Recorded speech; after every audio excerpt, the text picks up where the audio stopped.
Wilma. But you know what? If they get hit with a tornado or something, let Oklahoma fix it. You don't need, and then the federal government can help them out with the money.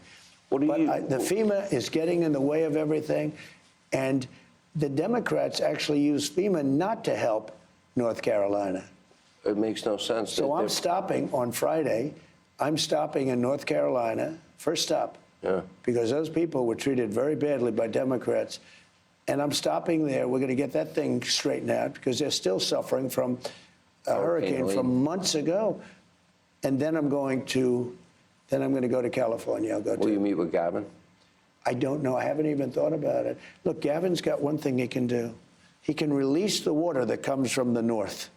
There is massive amounts of water, rainwater and mountain water that comes due with the snow, comes down as it melts. There's so much water, they're releasing it into the Pacific Ocean. And I told him, it's a political thing for the Democrats. I don't know. The tape. You said it to him in front of him in 2018. I said it to him in front of the media and everything else, and nobody talks about it. The media never picks it up. You put it out. I was so happy to see that tape because some people said, is that possible? They have water coming down from the Pacific Northwest, which has a lot of water. So much water that they'd have to let some of it go at some point.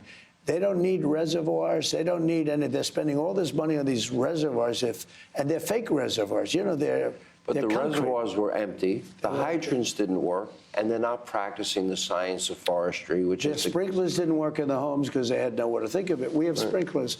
Think of it with no water. They didn't have any water. The fire hydrants, believe it, hard to believe. The place has sprinklers. It's nice.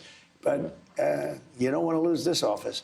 By the way, how do you like it? Well, I'm glad. It's great to be back. I'm not going to lie.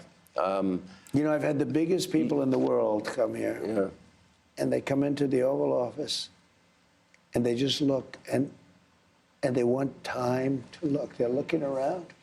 George Washington, Honest Abe. One day, maybe we can do a tour.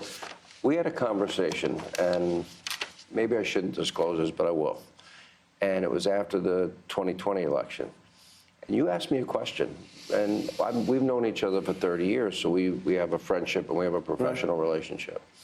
And the question you asked me, maybe in the end it will be better that if I came back in 4 years. And we talked about history. After World War II, Winston Churchill was thrown out, but they brought him back. Grover Cleveland is the only other American president that did not serve consecutive terms. And my answer to you was, I thought it would be bigger if you came back.